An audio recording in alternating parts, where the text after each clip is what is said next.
The bridge shouldn't be here. That's what people think when they first see it, emerging from the Kentucky woods like a scar across the sky. 810 feet of rusted steel and rotting wood, suspended 90 feet above Pope Lick Creek.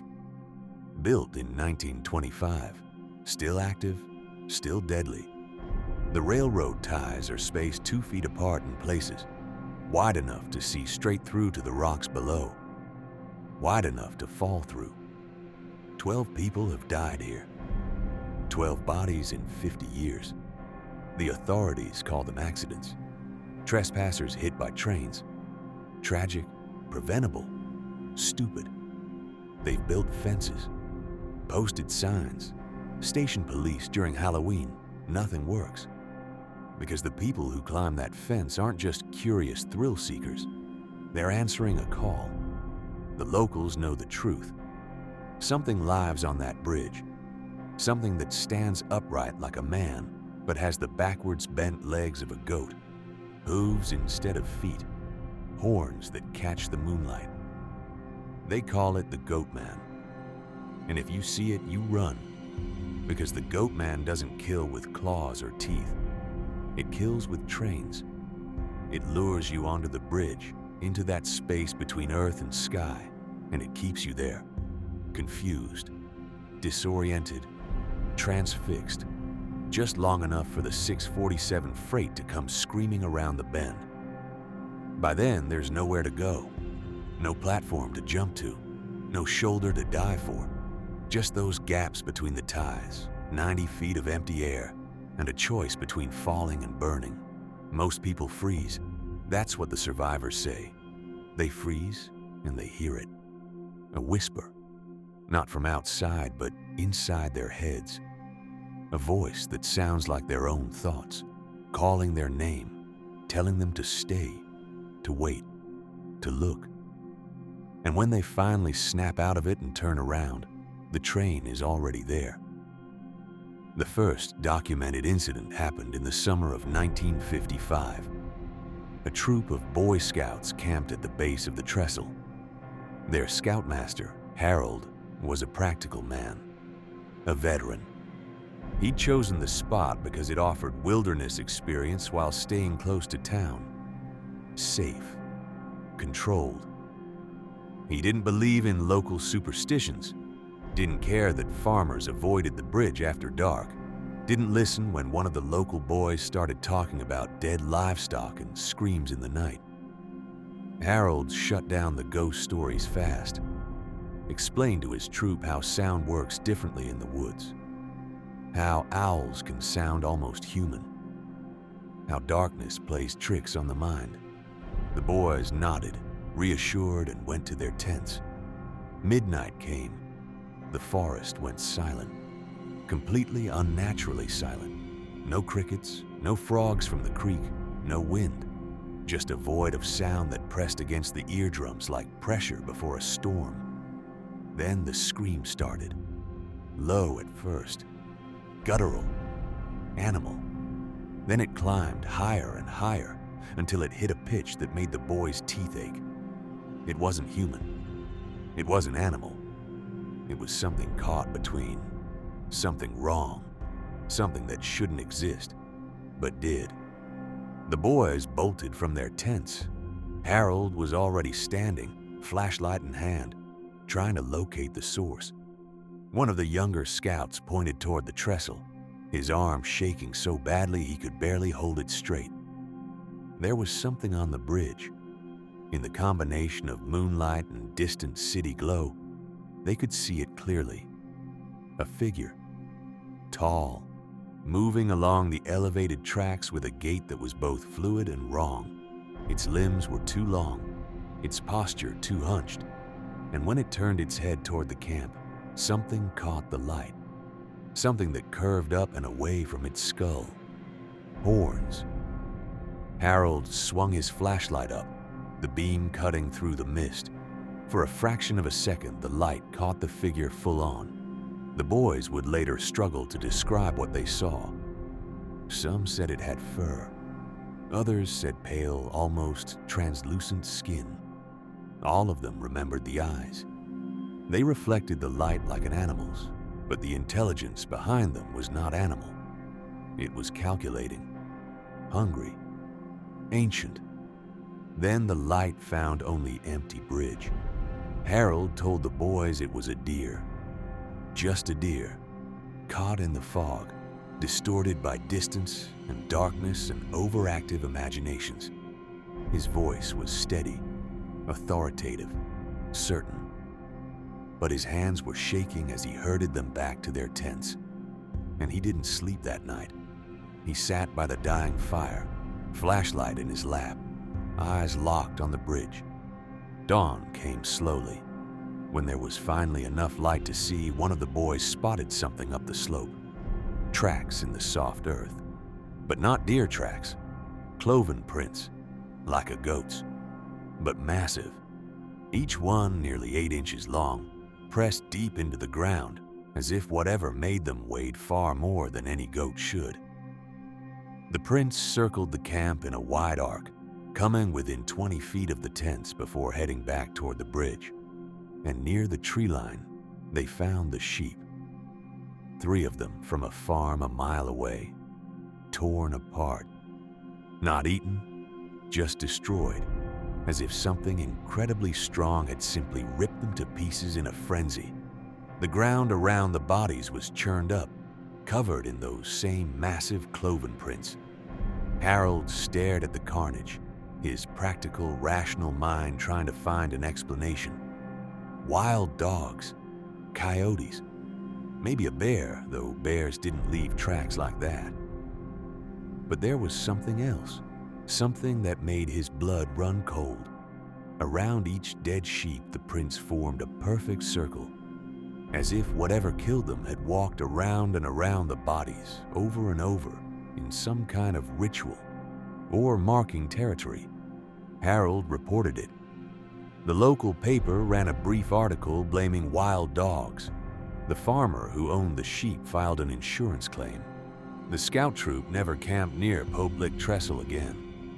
And Harold, the practical veteran who didn't believe in superstitions, spent the rest of his life refusing to drive past that bridge after dark. The story spread, mutated, grew. By the 1960s, every teenager in Louisville knew about the Goatman. Some claimed it was a circus freak who'd escaped when a train derailed near the trestle in the 1940s.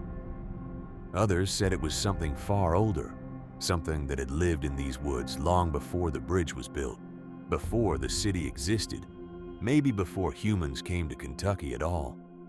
A few whispered that it was demonic, that the goat-like appearance wasn't coincidence but intention, that it was one of the old devils wearing a shape humans would recognize and fear. But everyone agreed on the important part. Stay off the bridge. Most people did. But there are always exceptions. Always someone who thinks they're smarter, braver, more special than the ones who came before. Someone who hears the legend and sees a challenge instead of a warning. Someone like Christina Butts, December 1993. Christina was 19, bored and looking for adventure. She'd grown up hearing about the Goatman, about the haunted trestle where people died mysterious deaths. She didn't believe in monsters. She believed in adrenaline, in pushing boundaries, in doing things that made good stories later. So when her friends suggested driving out to Pope Lick on a cold Friday night, she didn't hesitate. There were 6 of them, Christina and 2 other girls, plus 3 boys, including 17-year-old Robert Gray and 21-year-old David Paul Smith. They parked near the base of the embankment, climbed the fence that was supposed to keep people out, and made their way up to the tracks. The bridge stretched out before them, disappearing into the winter darkness. Fog was rolling in from the creek below, thick and white, swallowing the far end of the trestle. The group stood at the edge, looking down through the gaps in the ties at the 90-foot drop. Someone dared them to walk across. At first, they laughed it off. It was stupid, dangerous, the kind of thing that got people killed. But then the dares got more specific, more personal, and Christina, always the bold one, always the leader, took the first step onto the bridge. The others followed. For the first 100 feet, it was almost fun. They joked, teased each other, took turns walking the rail like a balance beam. The city lights were visible in the distance. Cars hummed along Route 155. It felt almost safe, like the danger was an illusion, something they could control. Then they reached the halfway point. Christina felt it first. A pull, not physical but mental, like a hook behind her breastbone tugging her forward. She slowed, confused. The laughter around her seemed to come from very far away, and underneath it she heard something else, a whisper. Her name, Christina. It was inside her head, but it wasn't her own thought. It was someone else, something else, calling to her, beckoning. The voice was soft, almost gentle, but there was something wrong underneath, something hungry. She stopped walking, turned around, opened her mouth to tell her friends they needed to go back. That's when she felt the vibration. It started in the soles of her feet, traveled up through her legs. A hum, faint but growing. The rails began to sing, that distinctive metallic whine that means one thing and one thing only: train. David saw it first, a light in the distance, growing brighter. He screamed for everyone to run. The group spun around, started sprinting back the way they'd come. But Christina's foot caught between two ties. She went down hard, her ankle wedged in the gap, pain shooting up her leg. She pulled. Nothing. Pulled harder, still stuck. The train's horn blasted, deafening even at a distance. Christina could feel the bridge starting to shake, could see the headlight growing brighter, could hear the terrible building roar of diesel and steel. David turned back, ran to her, dropped to his knees and grabbed her trapped foot, yanking with everything he had. The train was close now, maybe 200 feet. The conductor had seen them, was hitting the brakes, but there wasn't enough time, not enough distance. 100 feet. Christina's foot came free. David hauled her up, and they threw themselves off the edge of the trestle. Not down, they'd never survive the fall. Sideways, catching hold of the narrow steel crossbeams that braced the bridge's frame. They clung there, 90 feet above the creek, as the train screamed past inches from their heads. The vibration was immense. Sparks rained down. The metal groaned. Christina's fingers were slipping, her arms shaking with the strain. She looked down once, saw the rocks below, and squeezed her eyes shut. The train finally stopped, half a mile past the bridge. It took 45 minutes for the fire department to arrive with equipment to pull them up. Christina clung to that beam the entire time, refusing to look down, refusing to think about how close she'd come to letting go. Later, when the police questioned her, she left out one detail. She didn't mention the whisper. Didn't say that. Right before her foot got stuck, she'd heard her name called so clearly, so insistently, that she'd stopped paying attention to where she was walking. It sounded crazy. She'd convinced herself it was just her imagination, stress, the power of suggestion. But 3 days after the incident, David called her. He'd been having nightmares, couldn't sleep, kept hearing something. He asked her, hesitantly, if she'd heard anything on the bridge, anything strange. Christina's blood went cold. "Did you hear it say your name?" she asked. The silence on the other end of the line told her everything. They'd both heard it, both been called, and they'd both ignored the warning signs, ignored the local legends, ignored every instinct that told them to stay away from that bridge. They'd been lucky, incredibly, impossibly lucky. Others wouldn't be. Roquel Bain didn't believe in monsters. She believed in experiences, in pushing boundaries, in collecting stories that most people were too afraid to live. At 26, she'd explored abandoned asylums, spent nights in allegedly haunted houses, walked through graveyards at midnight with nothing but a flashlight and her boyfriend, David. Fear was a drug to her, and she was always chasing the next hit. April 2016. Roquel and David drove down from Dayton, Ohio for a weekend of ghost hunting. They'd booked a late-night tour of Waverly Hills Sanatorium, one of the most notorious haunted locations in America. But the tour didn't start until 9, and it was barely 4 in the afternoon. They had time to kill. Roquel pulled up an article on her phone. Pope Lick Trestle, she read aloud. Guarded by a goatman who lures people onto the bridge and keeps them there until the train comes. She looked at David, grinning. It's 20 minutes from here. David hesitated. He'd heard about Pope Lick. Everyone in the urban exploration community had.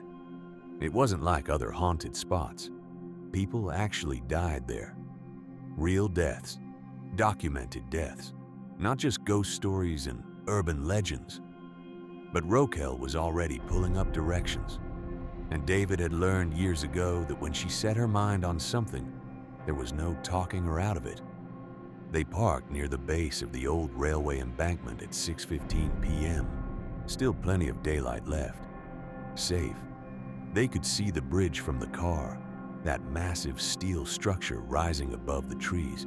No trespassing signs were posted everywhere, along with warnings about active trains and criminal prosecution. Roquel barely glanced at them. She'd seen 1,000 such signs. They never meant anything. The climb up the embankment was steeper than it looked. By the time they reached the top, both of them were breathing hard. The bridge stretched out before them, those railway ties like a ladder leading into the sky. In the late afternoon sun, it looked almost beautiful, old and industrial and stark against the green of the surrounding woods. Just a quick look, David said. We walk out a little ways, take some pictures, then get out of here before dark. Roquel nodded, but she was already stepping onto the first tie, her phone out, filming. They moved slowly, carefully, testing each wooden plank before putting their full weight on it. Some of the ties were solid, others had rotted through, leaving gaps that opened straight down to the creek below. David kept his eyes on his feet, watching every step. Roquel kept looking ahead. She was drawn to it somehow. The bridge pulled at her, made her want to see what was on the other side. It was like standing at the edge of a cliff and feeling that strange urge to jump. Not suicidal, just curious. What would it feel like? That moment of free fall before the end. They were a quarter of the way across when David noticed something wrong. Roquel had stopped filming. She was just walking, staring straight ahead, her pace increasing. Not quite running, but faster than was safe. He called to her. She didn't respond, didn't even turn around. Roquel? Nothing. He jogged to catch up, caught her arm. She turned to look at him, and for a second, he didn't recognize the expression on her face. Her eyes were unfocused, distant, like she was sleepwalking.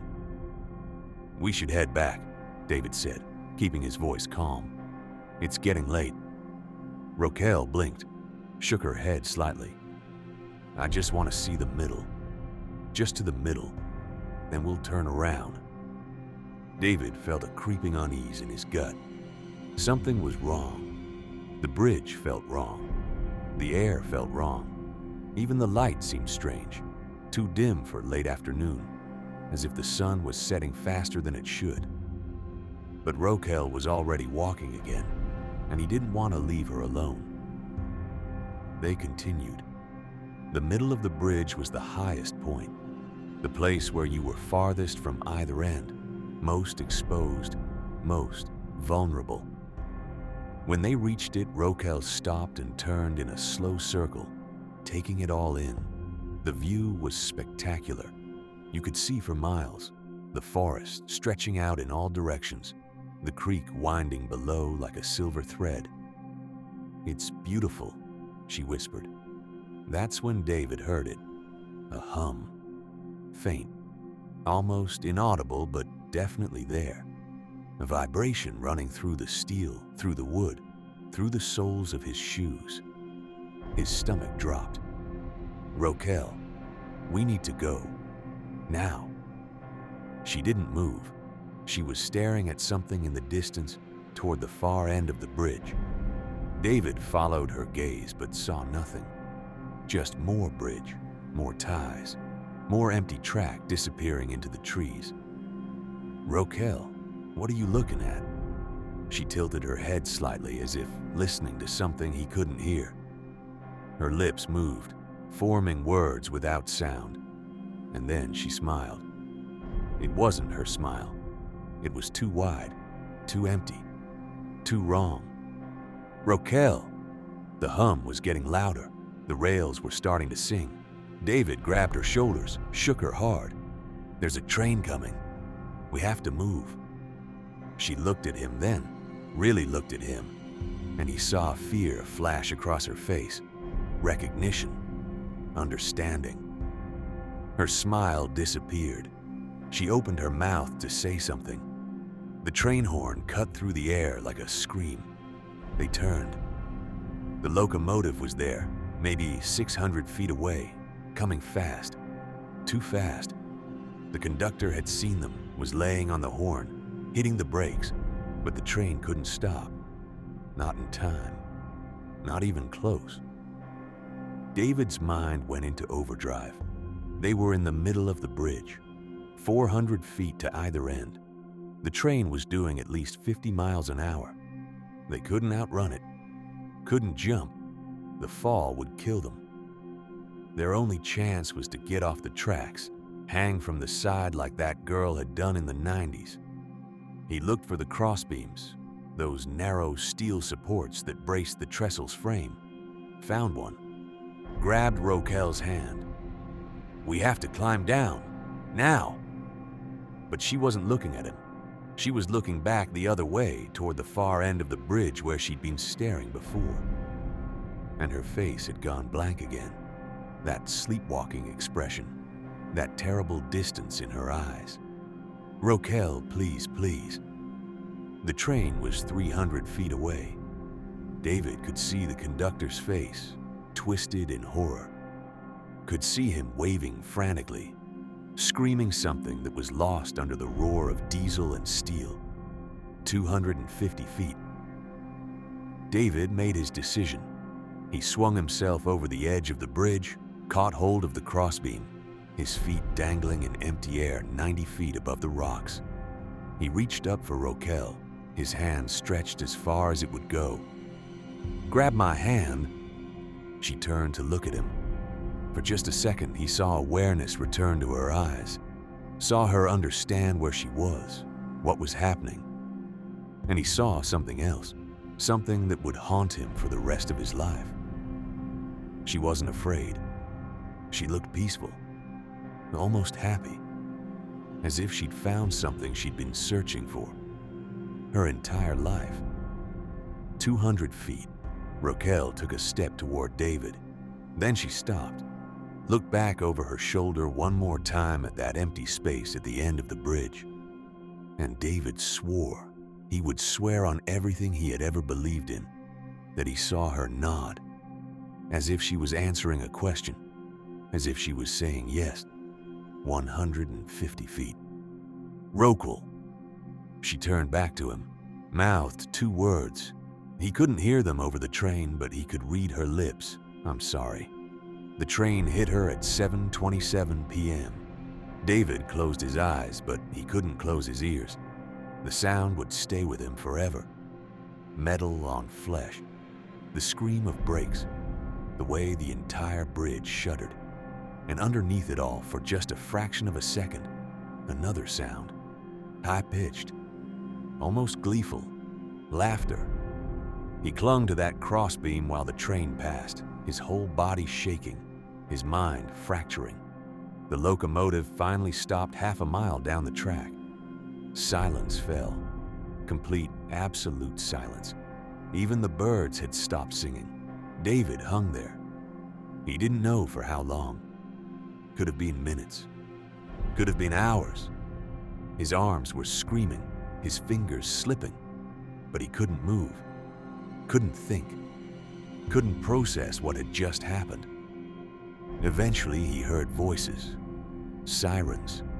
The fire department had arrived. They pulled him up, wrapped him in a blanket, guided him away from the bridge. He walked like a zombie, his eyes seeing nothing, his mind blank with shock. They sat him in an ambulance, asked him questions. He couldn't answer, couldn't speak. His throat had closed up, his tongue was lead, his brain had disconnected from his mouth. A paramedic shone a light in his eyes. He's in shock. We need to get him to the hospital.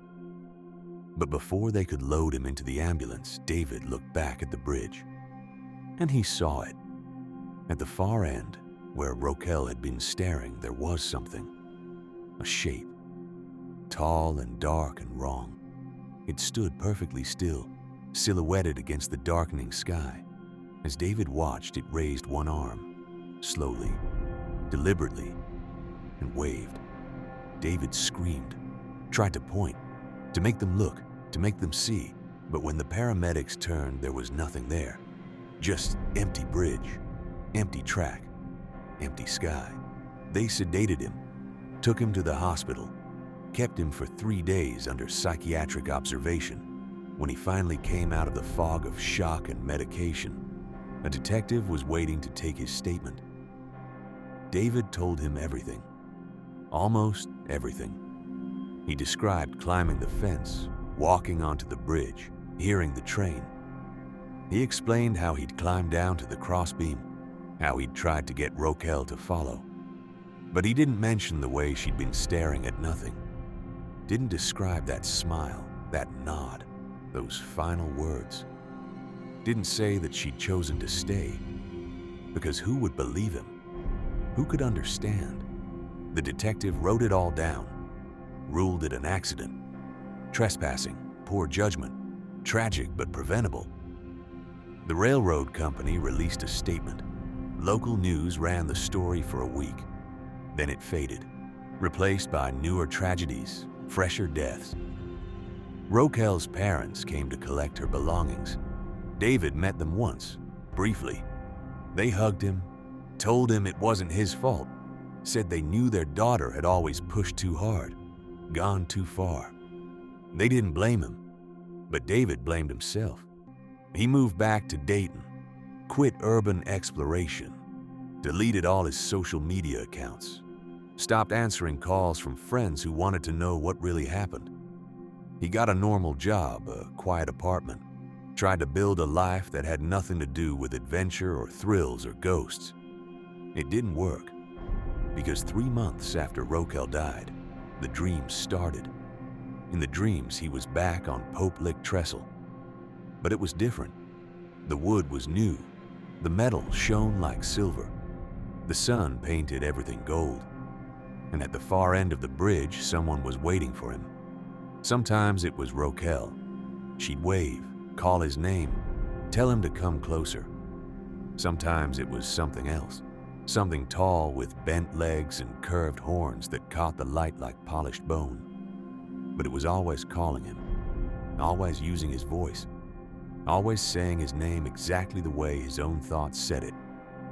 David, come back, come home. He'd wake up sweating, his heart pounding, his sheets soaked. And for the rest of the day, he'd feel it, that pull, that same compulsion Roquel must have felt, the certainty that he needed to go back to that bridge, that something important was waiting for him there, that he'd left something unfinished. He fought it hard, stayed away from Kentucky, avoided anything that reminded him of that night. But the pull got stronger, the dreams got more vivid, and slowly, Horribly, he began to understand. The Goatman had let him live for a reason. It didn't want him dead. Not yet. It wanted him to spread the word, to tell the story, to send others. And when enough time had passed, when enough new souls had answered the call, it would summon him back. And this time, he wouldn't be able to resist.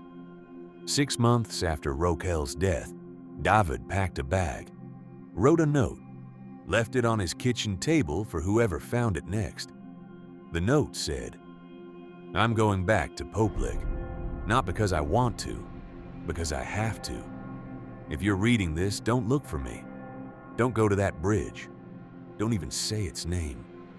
Once it knows you exist, it will never let you go." He drove through the night, arriving at the bridge just before dawn, climbed the fence without hesitation, walked up the embankment like he'd done it 1,000 times before. The bridge was waiting. David stepped onto the first tie, then the second, the third. He walked steadily, calmly, his mind quiet for the first time in months. The pull was gone because he'd finally surrendered to it. He was going home. At the middle of the bridge, he stopped, looked toward the far end, and saw it clearly now. No longer a shadow or a shape, or a trick of the light. The Goatman stood there perfectly still, 7 feet tall, legs bent wrong, horns curving up and away from its skull. Its eyes reflected the early morning light, glowing like embers. David felt no fear, only recognition, only acceptance. "I'm here," he said quietly. The Goatman didn't move, didn't need to, because David could hear it now, loud and clear. Not a whisper, but a voice, not in his head, but all around him, coming from the bridge itself, from the steel and wood and air. "Wait." And David waited. He was still standing there when the 647 freight came around the bend. The conductor never saw him. David didn't run, didn't scream, didn't try to save himself. He just stood there, looking toward the far end of the bridge where the Goatman had been, where nothing stood now but empty air. The train hit him at exactly 6:48 a.m. They found his car 3 days later, found the note. The detective who'd taken his statement after Rokel's death read it and felt cold dread settle in his stomach. He'd seen this before. The obsession, the compulsion, the way Poplik Trestle got into people's heads and wouldn't let go. He drove to the bridge, stood at the base, looking up at those tracks cutting across the sky. And for just a moment, he felt it too. That pull, that whisper, that certainty that something important waited up there, something he needed to see. The detective turned around and walked back to his car. He never went near Poplik again.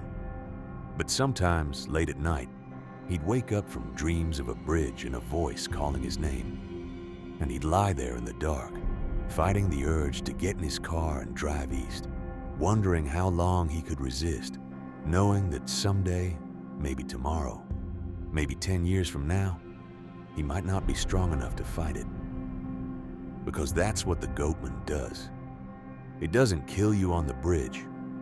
It kills you slowly, over months or years, by making you want to come back, by making you need to come back, by calling your name in that voice that sounds like your own thoughts, until you can't tell the difference anymore between what you want and what it wants. And when you finally answer, when you finally climb that fence and walk out onto those tracks, it doesn't push you, doesn't chase you, doesn't need to. You stay because it tells you to stay. And you die because some part of you, the part it's corrupted, the part it owns, wants to die. That's the truth about Poplik Trestle. The monster isn't what kills you. You kill yourself. And the monster just watches. Jack Danner didn't believe in monsters. As a biology professor at the University of Louisville specializing in cryptozoology, he'd spent 20 years explaining them away. Bigfoot was misidentified bears. The Mothman was owls and mass hysteria. And the Pope-licked Goatman? A textbook case of urban legend mechanics, folklore feeding on tragedy, human psychology creating demons where none existed. When his students asked about it, he'd smile. It's a dangerous bridge with a good story attached. The legend kills people, not a monster. In October 2019, he decided to prove it. Jack got special permission from the railroad company to spend a night on the trestle for academic research. He brought cameras, audio recorders, EMF detectors, a laptop, and a sleeping bag. His plan was simple: document a full night on Pope Lick, show that every supernatural occurrence had a rational explanation, publish a paper debunking the legend once and for all. His wife, Sarah, begged him not to go, not because she believed in the Goatman, but because the bridge was dangerous. Active trains, 90-foot drop, weather turning cold. "I'll be fine," Jack said. "I've got permission. I'll hear any train coming from a mile away. This is controlled, scientific, safe." Sarah made him promise to call her every hour. Jack arrived at sunset, climbed to the bridge, and began setting up equipment. The trestle was impressive up close. Massive steel beams, thick with rust. Wooden ties worn smooth by a century of weather. The gaps between them looked even wider than he'd expected, showing straight through to the creek below. He positioned cameras at both ends of the bridge, set up audio recorders every 50 feet, hung sensors to measure temperature, humidity, and infrasound. By the time he finished, full dark had fallen. Jack called Sarah. "All set up. Nothing unusual so far except how quiet it is. Please be careful. I'm a scientist on a bridge. The most exciting thing that'll happen is I'll get cold." He settled in the middle of the trestle, back against a support beam, laptop open. For the first 3 hours, he documented everything. The way temperature dropped as night deepened, the sounds of wind through the steel framework, the low-frequency vibrations that large metal structures naturally produce. All perfectly explainable, all perfectly normal. At 11:47 p.m., his audio recorder picked up something unusual. Jack played it back, frowning. A voice, faint but distinct, male, saying a single word: "Jack." He checked the equipment. No malfunction, no interference. The recording was clean and the voice was clear. He played it again, listening carefully. The pitch, the tone, the inflection, it all sounded familiar. Very familiar. It was his own voice. Jack sat very still, his scientific mind racing through explanations. Echo from earlier when he'd been talking to Sarah. No, he'd said her name, not his. Audio pareidolia, his brain finding patterns in random noise. Maybe. Probably. He made a note in his laptop and continued working. At 12:03 a.m., he heard it again. Not from the recorder this time. From somewhere on the bridge. "Jack." He looked up sharply. The bridge stretched out in both directions, empty. His cameras showed nothing but steel and shadow. The voice had been quiet, almost a whisper, but definitely there. Definitely real. "Hello." His voice sounded small in the darkness. Silence. Jack stood, turning in a slow circle. The bridge was still empty. It had to be acoustics. Sound traveling strangely through the metal framework. Maybe a hiker below, their voice bouncing up. Is someone there? Nothing. He sat back down, trying to ignore the way his heart was pounding. This was exactly what he'd expected. Isolation plus darkness plus suggestion equals perceived supernatural activity. His own research confirmed it. He was experiencing it firsthand, which was perfect. Made the paper more credible. At 12:15 a.m., his phone rang. "Sarah, you didn't call," she said. "Sorry, got focused on the data. Everything's fine. You sound weird. Are you okay?" "Yeah, just..." He paused. Should he tell her about the voice? No. She'd panic, make him come home, ruin the experiment. Just cold. And it's eerily quiet up here. "I don't like this, Jack. Come home. One more hour. I want to get past midnight, record the temperature drop. Then I'll pack up. Promise? Promise." He ended the call and checked his equipment again. Everything was functioning normally. The infrasound sensors showed elevated levels, which explained the unease he was feeling. Low-frequency sound, below human hearing, known to cause anxiety, dread, even hallucinations. See? Science. Answers. No monster required.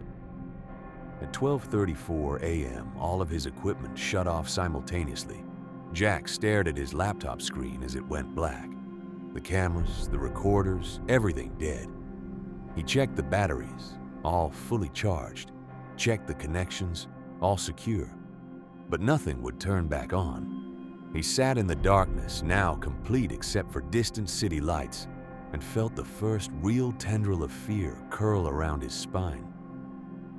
"Equipment failure," he said aloud, as if hearing his own voice would make it true. "Electromagnetic interference. Something." "Jack." The voice came from directly behind him. He spun around so fast he nearly lost his balance. The bridge was empty. Completely. Utterly empty. But the voice had been close. Right behind him. Close enough to feel breath on his neck. His own voice. "This isn't real," Jack whispered. "Infrasound. Suggestion. My brain creating patterns. Jack, come here." The voice was patient, almost gentle, coming from the far end of the bridge now, the end that disappeared into darkness and trees. Jack's legs moved before his brain could stop them. One step forward, then another. He was walking toward the voice, toward the darkness, and he couldn't remember deciding to move. He stopped, forced himself to stop. His hands were shaking. "What the hell? Come here, Jack. I want to show you something." The voice was his, but the words weren't his thoughts. It was wearing his voice like a costume, using it to call him, to lure him. And some part of his brain, the part beneath reason and education, and 20 years of scientific training, was responding. He took another step forward. "No." He said it aloud, firm, trying to override whatever compulsion was building in his chest. "No, I'm not doing this. You came to find me, Jack. I'm here. Come look." Another step. He couldn't stop. His legs were moving on their own, carrying him toward the far end of the bridge where the darkness was deepest. Jack's mind was screaming at him to turn around, to run the other way, to get off this bridge immediately. But his body wasn't listening. It was listening to something else. Something that knew his name, knew his voice, knew exactly how to make him obey. He was halfway to the far end when he saw it. A shape. Tall. Standing at the very edge where the bridge met the trees. It was perfectly still, silhouetted against the faint light pollution from the city beyond. And it was wrong. The proportions were wrong. The stance was wrong. The legs bent backwards at the knee, the arms too long, the head crowned with something that curved upward. Horns. Jack stopped walking. His body had finally remembered how to disobey. "You're not real," he said. His voice was shaking. "You're infrasound. Hallucination. My brain misfiring." The shape tilted its head and spoke. "Then why are you so afraid, Jack?" The voice was still his, but it was coming from the creature. He could see its mouth moving, could see the words forming, but the voice that emerged was his own. Jack's mind broke. He turned and ran, grabbed his laptop, left everything else, and ran. His feet pounded on the wooden ties, each gap a potential death trap, but he didn't care. He just ran, expecting any second to feel something grab him, to hear hoofbeats behind him, to die on this bridge like all the others. He made it to the end, stumbled down the embankment, fell twice, skinned his hands on rocks, didn't stop. Reached his car, threw himself inside, locked the doors. His hands were shaking so badly he could barely get the key in the ignition. When the engine finally started, he looked back at the bridge. The shape was still there, standing at the far end, perfectly still, watching him go. Jack drove home doing 80 in a 45 zone, burst through his front door at 1:30 a.m., pale and shaking and unable to speak. Sarah thought he'd been attacked, called 911. The paramedics found nothing wrong except elevated heart rate and signs of a severe panic attack. He never told her what he saw, never told anyone. He deleted all his research on Pope Lick, withdrew his paper proposal, and the next semester he stopped teaching the cryptozoology course entirely. When students asked why, he said he was focusing on other areas of research. 6 months later, he took early retirement, put the house up for sale, told Sarah he wanted a fresh start, somewhere warm, somewhere different. They moved to Tucson, Arizona, 2,000 miles from Kentucky. Far enough, Jack hoped, that the voice couldn't follow. But sometimes, late at night, when the desert was quiet and the house was dark, he'd hear it. Faint, distant, but definitely there. "Jack, come back. I'm still waiting." He'd get up, check the doors, make sure they were locked, as if locks could keep out something that lived in your head, as if distance mattered to something that could call you from 1,000 miles away. Jack started seeing a therapist, didn't mention the Goatman, just said he'd had a traumatic experience, developed anxiety, needed help processing. The therapist gave him medication for intrusive thoughts. It didn't work. The voice wasn't intrusive. It was invited. He'd gone to that bridge looking for it, and now it had found him. Sarah noticed he'd stopped sleeping, stopped eating properly, stopped doing much of anything except sitting by the window, staring east toward Kentucky. "Jack, what happened on that bridge?" "Nothing. Equipment failure. I got spooked, that's all." "You're lying. You've been different since that night. Distant. Scared. Tell me what you saw." He looked at his wife, this woman he'd been married to for 30 years, and knew he couldn't tell her the truth. Because the truth was impossible. The truth violated everything he'd built his career on. The truth meant that monsters were real, that science couldn't explain everything, that there were things in the darkness that knew your name and called you home. "I didn't see anything," he said quietly. "That's the problem." October 2020, 1 year after his night on the bridge, Jack woke at 3 a.m. to find himself standing in his driveway, car keys in his hand, pointing the key fob at his car. He had no memory of getting out of bed, no memory of walking downstairs. But here he was, barefoot in his pajamas, about to get in his car, about to drive east. Jack went back inside, hid his car keys. But the next night he woke up walking down the street, heading in the direction of the highway, the direction of Kentucky. It was calling him back, and his body was trying to obey even while he slept. Sarah found him a psychiatrist who specialized in sleep disorders. They ran tests, found nothing physically wrong, prescribed stronger medication. Jack took it religiously, but it didn't stop the sleepwalking, didn't stop the dreams, didn't stop the voice.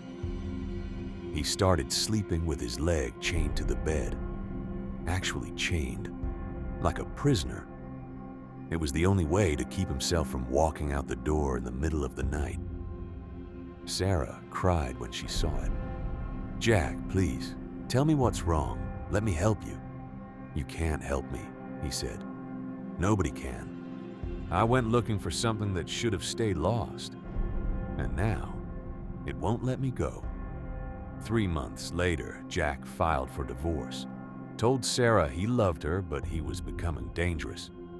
The sleepwalking was getting worse.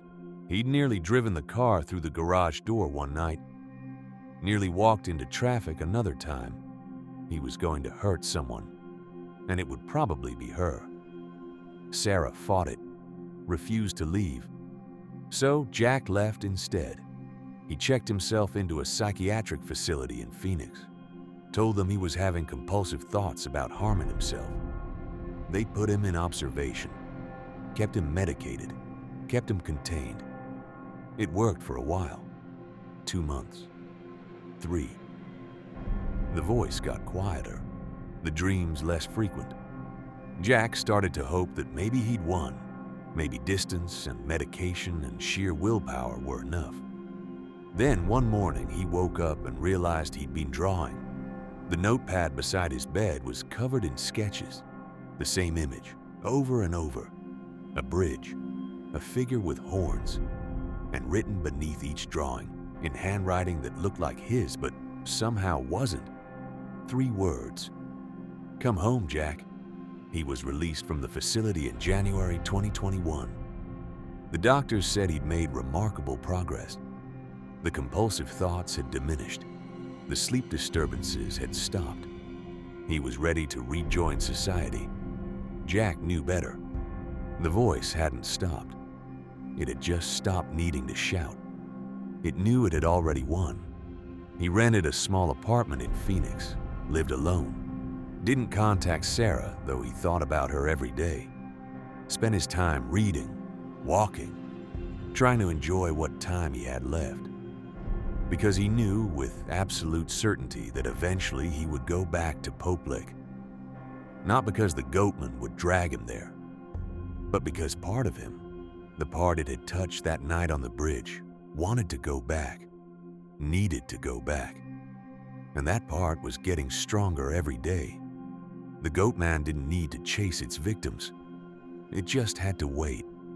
Eventually, they all came home. And Jack knew someday soon he would too. Sarah Whitmore thinks she knows what took her husband. In March 2021, 5 months after Jack filed for divorce and checked himself into a psychiatric facility, Sarah did something she'd sworn she'd never do. She drove to Louisville, parked near Pope Lick Trestle, and climbed the fence. She didn't go onto the bridge. Not at first. She just stood at the base as the sun set, looking up at that massive steel structure cutting across the darkening sky. And she felt it immediately. The pull, like hooks behind her ribs, tugging her forward. The certainty that something up there knew she was here, was waiting. "I just want to understand," Sarah said aloud. Her voice sounded small in the growing darkness. "I want to know what you did to him." Silence. Just whine through steel and the distant hum of traffic. Then clear as if someone whispered directly in her ear. "Come up here and I'll show you." Sarah's blood went cold. The voice wasn't hers, wasn't Jack's. It was old, ancient, something that had been here long before the bridge existed. Every rational part of her brain screamed to run. Get in the car, drive away, never come back. But she'd driven 18 hours for answers, and impossibly she was being offered them. Sarah started climbing. The walk up the embankment felt like moving through water. Each step required conscious effort, pushing against a force that wanted her to turn back. By the time she reached the top, her heart was hammering so hard she could hear it. The bridge stretched before her, empty, waiting. She stepped onto the first tie. Nothing happened. No voice, no vision, just cold steel and rotting wood and wind. She took another step, another, moving carefully, testing each plank. 20 feet out, she heard it. Sarah, her own voice, coming from the middle of the bridge. She stopped. "I'm here. Now tell me what I want to know." "Keep walking. Come to the center," Sarah continued. Each step felt heavier, the air colder, the darkness pressing against her from all sides. When she reached the middle of the bridge, she stopped. "Show yourself." The darkness at the far end began to shift, to solidify, to take shape. The Goatman stepped into view, 7 feet tall, standing upright but wrong, legs bending backwards, hooves instead of feet, arms too long, and the head almost human but crowned with curved horns that caught the distant light. But it was the eyes that made her stomach drop, intelligent, aware, looking at her the way a human might look at an insect. "You're braver than most," it said. The voice came from everywhere and nowhere. "Most run. What are you?" "Old." It moved closer. Sarah forced herself not to back away. "I was here before the bridge, before the city, before your kind came to these woods. I have many names. None of them matter. Why my husband? Why him?" The creature tilted its head. "He came looking for me. He wanted to prove I didn't exist. So I showed him I did, that's all. You did more than that. You broke him. He can't sleep, can't think. He's destroying his life because of you. I didn't break him. Truth broke him. He spent his whole life building walls between himself and the darkness. Science, logic, rational explanations. Then he came here and saw what was really underneath. Saw me. And all those walls collapsed. That's not my fault. That's his." Sarah felt anger cutting through her fear. "You called him back, invaded his dreams. You're killing him slowly. I'm calling him home.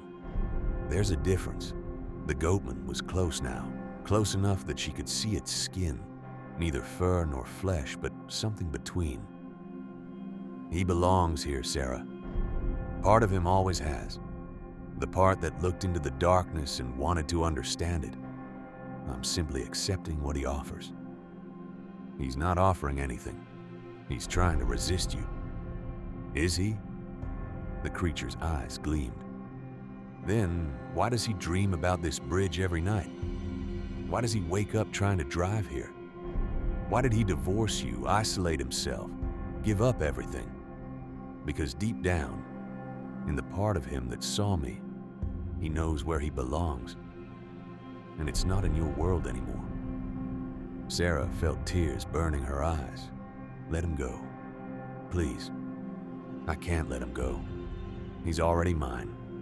Has been since the moment he heard his name." The Goatman leaned closer. "But I'll tell you something true, Sarah. Something that might help.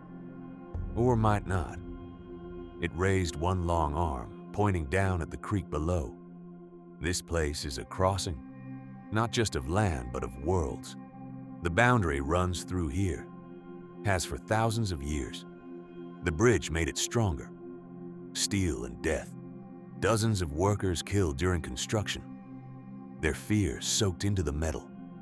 Made this place perfect. A permanent doorway. And the people who die here, they open the door wider. Every death, every scream, every moment of terror. It feeds this place. Feeds me.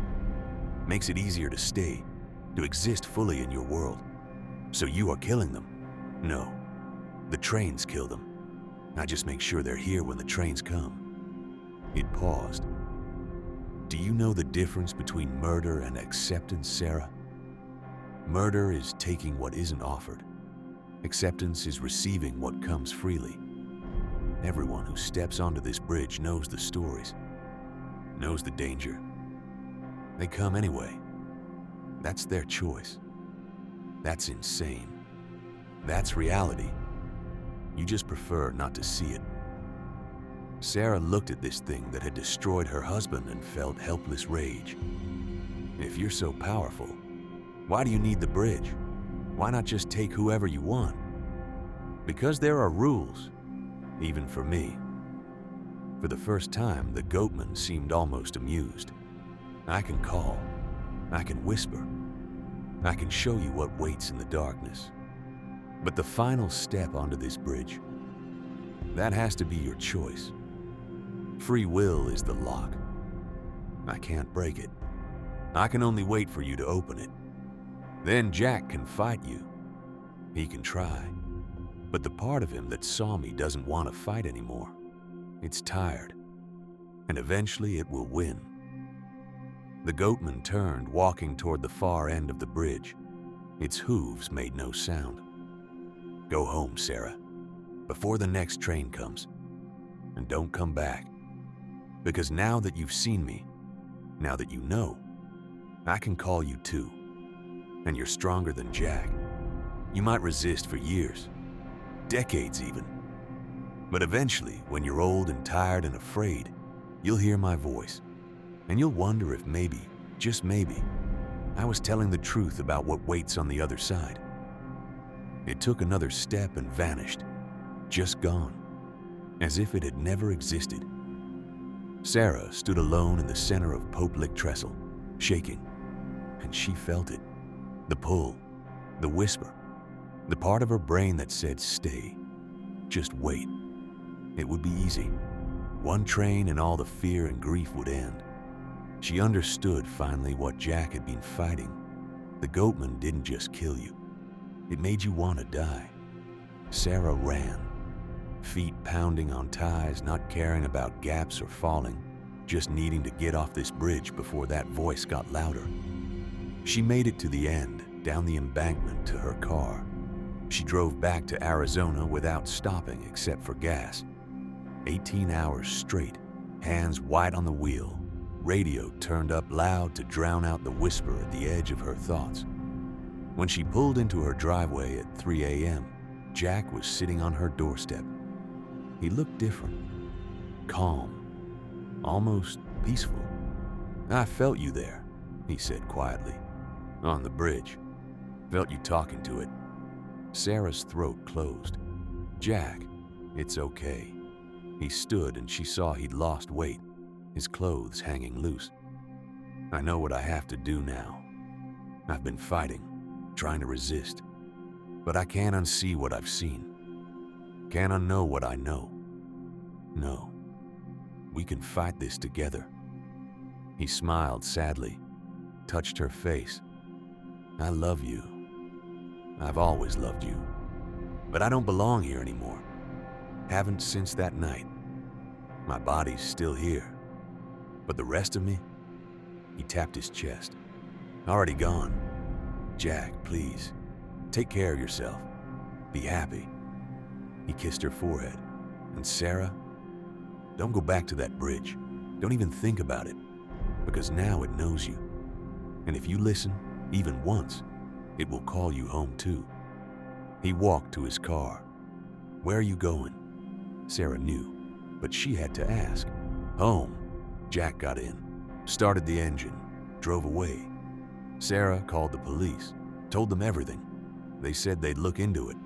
3 days later, Jack's car was found near Pope Lick. Door open, keys in the ignition. No sign of Jack. Search teams found nothing. No body, no blood, no trace.